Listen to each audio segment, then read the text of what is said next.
Pierre Blériot-Niemek pour la dénonciation de ce lundi matin. Parfait, vous dites souvent quelque chose vous énerve et autres. En fait, il faut peut-être le préciser, c'est pas nous que la dénonciation choque, c'est souvent ceux qui viennent se plaindre, dont nous sommes les porteurs de leur voix. Je porte la voix d'une maman qui est totalement éberluée par l'égoïsme de sa fille. Elle a un seul enfant, une fille unique. Cette maman s'est battue dans le commerce, au départ le petit commerce, ensuite elle a eu un établissement, ensuite une salle et finalement une SA ici au Cameroun. Elle a produit une richesse assez importante.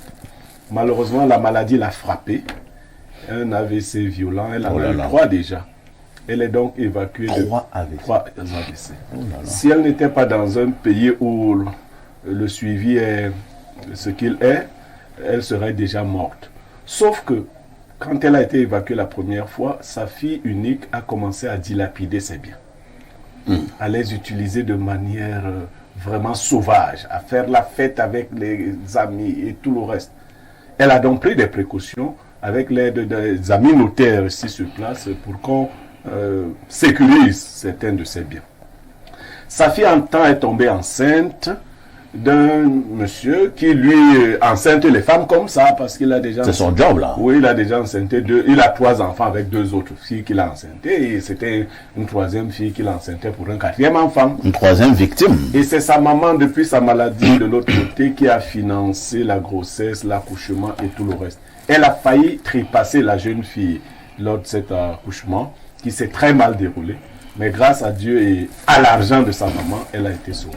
Sa maman lui a donc fait la proposition suivante, maintenant que l'enfant a à peu près 1 an, que elle, la maman, allait adopter cet enfant.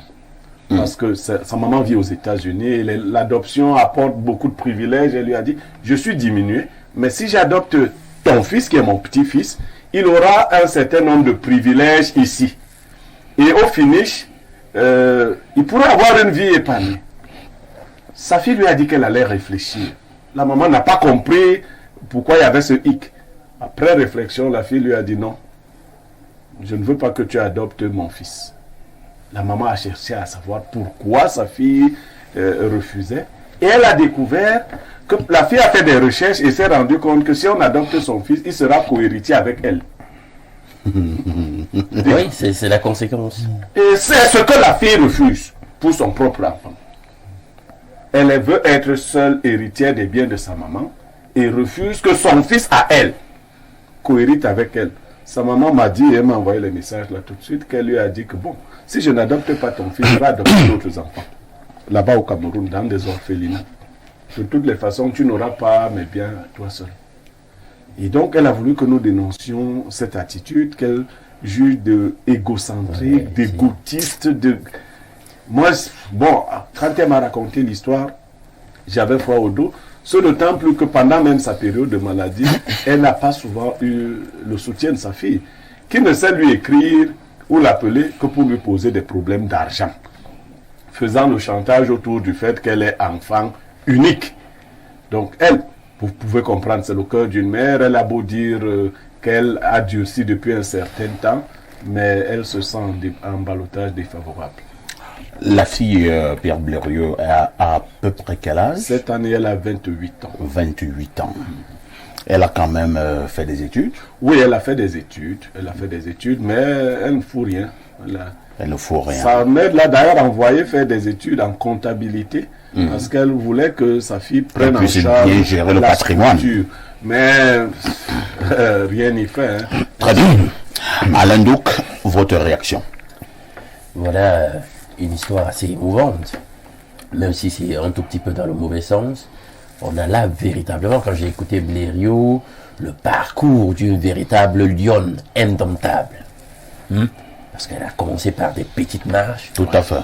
Elle a bravé des épreuves, des affaires, de l'entrepreneuriat, étant une femme, et puis finalement, elle a une SA. Ouais. Pour ceux qui comprennent ce que ça veut dire, ben, elle est une société à capitaux action, capital action. Donc, je pense qu'il y a eu un raté. Parce que elle a décidé d'avoir un seul enfant. Donc, toutes les aspirations était sur cette fille. Peut-être qu'elle n'a pas décidé d'avoir un seul enfant. Blériot, qu'en est-il? Bon, elle n'a pas décidé. Elle en a eu 2 parce que je ne l'ai pas précisé. Voilà, L'autre voilà. est décédé. Ah, je comprends. L'autre est décédé. Donc celle qui finalement est restée, c'est une tête brûlée, comme on dit. Et c'est véritablement dès les âges un peu plus précoces qu'il aurait fallu commencer à resserrer les verrous et discipliner cet enfant. Il y a eu une relaxe là-bas à ce niveau, et c'est les répercussions maintenant qu'elle est déjà à un âge adulte. Elle se croit tout permis, les enfants qu'on a choisis, et elle a droit à tout, et enfant, c'est grave. Là maintenant à cet âge, il n'y a plus rien qu'on puisse changer. Elle est déjà conditionnée de cette façon-là. Et ce qui reste véritablement à sa mère, c'est de véritablement rester campé sur ses positions. Parce que cette fille est un égoïsme, vraiment, c'est hallucinant, quoi. C'est-à-dire que elle a son propre enfant, né d'elle, c'est-à-dire que c'est le petit-fils de sa mère, et elle juge. Parce qu'en réalité, si elle est sérieuse, elle-même sait qu'en tant que parent, qu'elle est déjà, elle travaille pour laisser un patrimoine à ses enfants, à son enfant ou à ceux qu'elle aura après celui-là. Mais elle juge que non, il ne faudrait pas qu'elle soit en compétition avec qui que ce soit, même pas son enfant. Elle est très, très, très égoïste. Que la mère resserre les verrous et véritablement qu'elle essaye par quelques subterfuges possibles, là sur le moment, de la discipliner et de la ramener à la raison. Merci, Pierre Junias Atibac. Voilà donc le cas d'une jeune dame qui est égoïste, même vis-à-vis de son propre fils. C'est le summum de la méchanceté ou de l'égocentrisme? Pour moi, ça ne devrait pas faire débat. Ça ne devrait pas faire débat. La maman devrait simplement prendre une décision. C'est-à-dire, j'adopte telle personne. Ce sont mes biens. J'ai longtemps travaillé pour arriver là où je suis aujourd'hui. Quand je dis ça, ça me rappelle une histoire vécue dans le sud, plus précisément à Miomessi, où une maman a beaucoup travaillé et puis elle a 2 enfants. L'aîné est en Europe et puis le second qui est un garçon vivant au Cameroun. Le garçon ne pourrait pas gérer les biens de la maman. Maintenant, sa sœur a décidé de prendre quelqu'un d'autre afin de mieux gérer ses affaires. Son frère ne pourrait pas s'opposer parce que la sœur a vu que si le frère gérait, tout le travail de la maman devrait rentrer dans l'eau. Par conséquent, leur maman aura travaillé pour rien. Donc, l'administrateur des biens. Elle a pris un administrateur des biens. Tout à fait. Voilà. Là, ça va permettre que le chantier évolue et que les 2 parties continuent par gagner. Donc pour moi ici, la maman est libre de prendre sa décision en adoptant un autre enfant. Encore que c'est son petit-fils. C'est pas loin, c'est dans la famille, donc les biens sont toujours maintenus dans le même cadre. Très bien.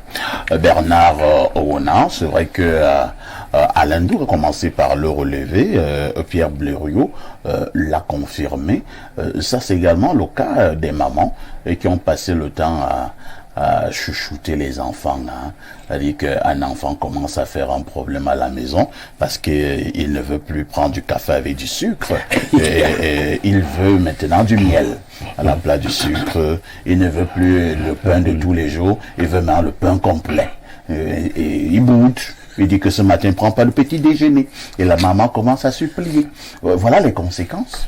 Oui, je pense que lorsqu'on passe le temps à choyer une enfant, comme c'est le cas ici, plus est fille unique, les conséquences sont celles que nous découvrons là dans cette dénonciation. Je pense que cette fille est très intelligente et elle veut vraiment assumer ce que Dieu lui a réservé pour elle, pour son destin, être seule au monde, avec les biens de sa mère. Donc vous avez vu que un deuxième enfant est venu, il est parti, son propre enfant vient, elle le refuse. Donc c'est une fille très dangereuse qui sait quels sont les enjeux. La dame, vraiment il faut lui tirer un coup de chapeau par son ascension, par son parcours. Je pense que il y a eu quand même à son niveau une petite faute que je peux peut-être condamner. C'est, je ne sais pas si elle a pensé à situer sa fille, si elle a pensé à la responsabiliser au-delà de l'école. Est-ce qu'elle a pensé à à la responsabilité de façon à ce qu'elle sache ce que c'est que l'argent, ce que c'est que les biens. Chaque fois qu'elle l'a placé quelque part, la fille... Elle a échoué. Ouh là là là. Alors donc c'est un cas... La fille a ouvert les robinets. C'est un cas préoccupant. Et cette dame, moi je pense qu'elle doit être prudente aussi parce que en voulant adopter le fils de sa fille, dans son petit-fils, il n'est pas exclu que indirectement elle est en train de vouloir ouvrir la porte à ce monsieur qui fait les enfants partout là. Parce que ce monsieur va certainement profiter derrière cet enfant qu'il a fait avec la fille de la fille de la femme. C'est-à-dire que si l'enfant est adopté aujourd'hui, dans 15 ans ou dans 20 ans, le père géniteur de l'enfant est capable de manipuler cet enfant et avoir une main mise sur les biens de cette femme. Donc ça aussi c'est un pan que cette femme devrait regarder bien. Et bon, on n'hérite pas les gens comme ça dans les orphelinats et consorts. Je pense qu'elle a une famille, elle a des gens capables d'assumer d'abord, de sécuriser le cas de l'exemple dont a fait allusion tout à l'heure le panéliste. C'est important, même chez les blancs, nous voyons que un blanc, quand il sent que ses enfants sont des fainéants, il prend certaines dispositions pour mettre à l'abri le patrimoine familial. Donc je crois que cette dame doit réfléchir davantage avant de prendre toute décision, parce qu'il ne faut pas qu'elle prenne des décisions hâtives parce qu'elle est fâchée dessus du comportement, de l'irresponsabilité de sa fille. Elle doit mûrir. Mais cette fille, elle sait quels sont ses droits. La preuve, elle a vérifié, fouillé, consulté pour savoir qu'est-ce qui allait arriver si son fils était adopté. Elle s'est rendue compte qu'elle aura un concurrent, son propre fils dans les biens de sa mère. Elle a dit non, interdit de l'adopter. Pierre Blériot, Niamek, puisque la dame certainement nous écoute, comment pouvons-nous régler ce problème? Alors, parfait, ici, il y a deux types de richesses. Il y a la richesse qu'on a trouvée et il y a la richesse qu'on a travaillée. Pour ceux qui ont travaillé pour avoir leur argent, ils doivent continuer de considérer que le travail ne s'arrête même pas après leur mort. Ça veut dire que vos enfants, vos femmes, votre mari et autres font partie d'un système. Ceux qui sont défaillants dans le système, il faut les mettre à l'écart. Ceux qui sont défaillants dans le système, il faut les mettre à l'écart. Ceux qui veulent à tout prix que leurs enfants gèrent leur structure parce que c'est leurs enfants, mais votre travail aura été vain. Moi, je ne réfléchis pas comme ça en tout cas. C'est vrai, un grand frère m'a donné le conseil l'autre jour de ne plus dire à mes enfants le plan que j'ai contre eux. Parce que c'est prudent. Oui, eux aussi peuvent développer des plans. Parce que comme je parle à la télé, leurs amis leur disent que vous entendez ce que votre père dit là. Mais de toutes les façons, ils savent que j'ai des plans. Et je ne vais pas m'arrêter. Je vais dire que vous ayez 1 ou 100 enfants. Si vous n'avez pas encore trouvé celui qui peut s'asseoir à votre place, organisez ça pour que quelqu'un d'autre gère cette affaire. L'héritage est quelquefois ce que les morts laissent aux vivants pour qu'ils restent s'entretuer. Vous n'êtes pas obligé de laisser de l'héritage à vos enfants. Il y a des enfants tellement feignants que quand vous regardez votre héritage, vous sentez que le gars, il va vendre votre maison pendant que vous serez encore à la morgue. C'est-à-dire, il y en a qui commandent même à négocier pendant que vous êtes à l'hôpital. Moi, j'ai vu un enfant empêcher qu'on vende un bien de son père pour sauver son père malade, parfait ici. Incroyable. Oui. C'est-à-dire que le gars, son père était gravement malade, mal lui en a pris, son père a guéri. Oui, parce que pendant que son père était à l'hôpital, on voulait de l'argent. Il a bloqué le système. Puisque son père n'était plus en position d'agir, il lui avait fait une procuration, le gars a refusé. Heureusement, un ami à son papa a pourvu des fonds et son père a été sauvé. Bon, tous les papas ne sont pas, tous les parents ne sont pas suffisamment corrects parce qu'une fois qu'il a été sauvé, il a réhabilité quand même ce fils. Bon, il dit que c'est l'amour. Bon, c'est pas moi qui distribue l'amour dans les cœurs des gens. Est-ce qu'on est amoureux d'un serpent? Non, mais beaucoup de parents font ça. Attends, parfait, ici, ce qui est regrettable, je vais faire comment mon enfant. Vous voyez que votre enfant est mauvais, méchant. Vous le couvrez. Vous pensez qu'il va faire la méchanceté là seulement aux gens du dehors. Lorsque vous voyez un type avare, égoïste, il va refuser aux gens vos biens et il va vous les refuser à vous-même. Il faut le neutraliser. Tant que vous en avez, vous laissez donc votre monstre là à qui? Hein? Il faut neutraliser les méchants. C'est terrible. D'où qu'ils viennent. Donc, en fin de compte, moi j'ai dit à cette femme de prendre toutes les dispositions pour mettre cette fille en concurrence suffisante. Si elle peut même adopter 5 enfants, parce que c'est bien de lui permettre. Ça va lui laver le cerveau. C'est comme ça. Elle adopte même des gens, les bassards, les bamis, les petits, tout le monde. Ouais. Bon, c'est vrai que à ce niveau, je ne sais pas que dit le droit. Est-ce qu'elle a également la latitude d'adopter n'importe qui alors qu'elle a quand même un enfant? Peut-être la loi peut également avoir des restrictions. Non, elle a la possibilité d'adopter des enfants. Aujourd'hui, elle est même américaine, je vais vous dire. Elle a la possibilité d'adopter les enfants. L'adoption, c'est pas sa fille qui fixe les conditions d'adoption. Et je crois qu'elle doit lui faire ce coup-là. Et une fois adoptés, les adoptés sont pleins d'enfants. Et qu'elle les éduque. Parce qu'il y a quand même un souci. C'est vrai que là, nous sommes sur le terrain du droit Pierre Blériot. Je prends un autre cas. C'est-à-dire qu'un monsieur a eu beaucoup de biens. En même temps, il a également des enfants. Il a un certain âge. Il peut se dire que ses enfants sont des salopards. Et il commence à vendre ses biens. Je pense que les enfants peuvent s'opposer. Hein. Non, ici, on ne va pas tout dire à la télé. Oui. Mais c'est quand tu es déjà faible que les enfants peuvent s'opposer. Tu peux, quand moi je veux vendre mes biens, tu te poses comment? Actuellement là. Ils sont là, mais qui pour le moment, moi je un enfant peut s'opposer. Comment? Il s'oppose. On laisse là. Sur le plan judiciaire. Il va s'opposer où? Blaireau, quand tu as des enfants, tu n'es pas libre de vendre. Ici, tu es là pour le moment. Tu comprends, hein? Je ne dis pas toi à la télé. Viens t'opposer si tu as les couilles. Merci beaucoup. Alors, lisons quelques messages de téléspectateurs. Hein. Allons du côté allons chez Pancras de Guidère. Bonjour à ici et toi d'Albert Parfait et à tout ton panel. Concernant la dénonciation, je suis désolé pour la maman qui est venue se plaindre. Mais c'est elle qui a raté l'éducation de sa fille. Aussi simple que ça. Du moins, elle est parmi les mamans et qui disent souvent qu'on accouche l'enfant, mais pas le cœur de l'enfant. Voilà les conséquences. La preuve a même encore le temps. Je pense, voulait dire la pauvre, a même encore dû le temps de se plaindre à son sujet. On dirait qu'elle supplie l'enfant. Moi, tu vas même d'abord commencer par où? Pour me faire des caprices. Toi, mon enfant, si je cuisine un plat et tu me dis que tu ne veux pas manger, je vais cuisiner ce plat pendant 1 semaine. Tu vas sauf que manger. Je ne parle pas pour faire plaisir. Ils sont en train de regarder Espace Miné actuellement. Si moi j'étais à la place de la dame, dès lors que je constate une telle attitude, je te déshérite à voir le comportement de cette fille. On sent qu'elle ne peut même pas rester dans un mariage. C'est Pancras de Guidère. Non, Pancras, c'est une femme. Ah oui, oui. Ah oui, Oui. ah oui. Pancras. C'est autre chose là-bas. Si tu as une telle femme, toi, tu n'es Non, tu ne fais plus rien, gars. Autre message, bonjour Perfecto, pourquoi ne voulez-vous pas toujours passer mon point de vue alors que je suis un fan d'Espace Miné? Vous voyez donc que je suis en train de Tout le monde votre est un message. fan d'Espace. Souvent, les jeunes comme celui que vous avez invité sur le plateau ce matin, il faut les épargner de ce genre de plateau avec les Niamey car ne comprennent pas encore grand-chose, sauf dire comme ces autres aînés griots, je cite, tel que le veut le chef de l'État, Paul Biya. Fin de citation.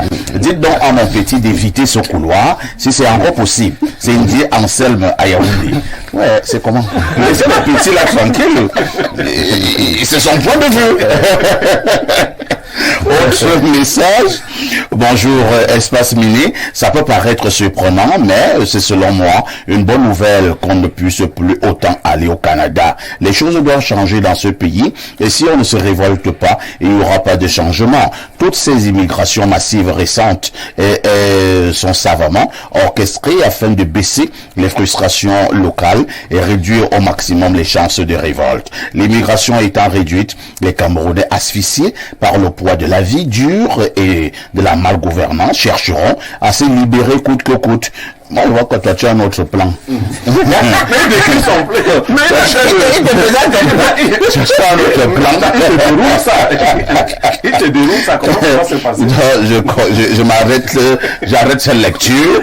On prend un autre message. Autre message ce matin. Bonjour à vous sur le plateau. Vraiment parfait ici. Cette demoiselle est tout simplement folle. Vraiment, faut le dire sans embâche, ni circonvolution. Il a écrit circonlocution. Non. Ouais, que c'est compliqué quand vous utilisez les mots bizarres. Hein. Les mots compliqués. Les mots compliqués. Utilisez les mots simples. Les superfétatoires. Voilà. Les superfétatoires. Mais j'aimerais rebondir sur autre chose. Parfait, voilà dans la jeunesse que nous avons. Un jeune vient sur un plateau pour nous dire que la nationalité camerounaise, par l'argent du sang, vous êtes très jeune. Quelles que soient les promesses que vos mandataires vous ont faites, la jeunesse ne doit pas contribuer à la mort de ce pays. Il y a une multitude d'arnaques auxquelles vous pouvez vous prêter, mais pas celle de vos semblables. Parfois ici, aucun aventurier ne prend 5 millions pour traverser le désert. C'est faux. Ceux qui le font, ils vont souvent avec moins de 400 000. Il n'y a pas d'opportunité dans ce pays. C'est un pandémonium. Oh, mais non. Le mot est aussi excessif. Le pandémonium, le mot est excessif. C'est le réservoir de toutes les souffrances. Ça dépasse l'enfer. Bonjour parfait à ici et à tout ton panel, et plus particulièrement à Blériot, à qui je tire un grand coup de chapeau pour ses interventions. J'aime bien ce monsieur. Merci. Haute préoccupation. Bonjour à vous. Bon début de semaine. Désolé pour cette maman. Sa fille semble vouloir l'achever. Heureusement qu'elle est loin au State. Sa fille aurait sûrement fini avec elle. C'est Carmine depuis Obala qui envoie ce message. Alors, prenons d'autres message. Que dit le téléspectateur? Bonjour Perfecto, ainsi qu'à votre impressionnant panel. Pour la dénonciation, le comportement de l'enfant est le résultat de l'éducation, de caresses que sa mère lui a donné. C'est tout. Perfecto, je viens de vous entendre dire que vous donnez l'opportunité aux jeunes de s'exprimer à Espace Miné. Est-ce que je peux d'abord venir vous rencontrer là-bas à Info TV? Oui, vous pouvez venir. Venez d'abord me rencontrer. Et on verra ce qu'il y a lieu de faire. Autre message ce matin. Bonjour, Perfecto Niemek. S'il vous plaît, les Lions vont jouer finalement où?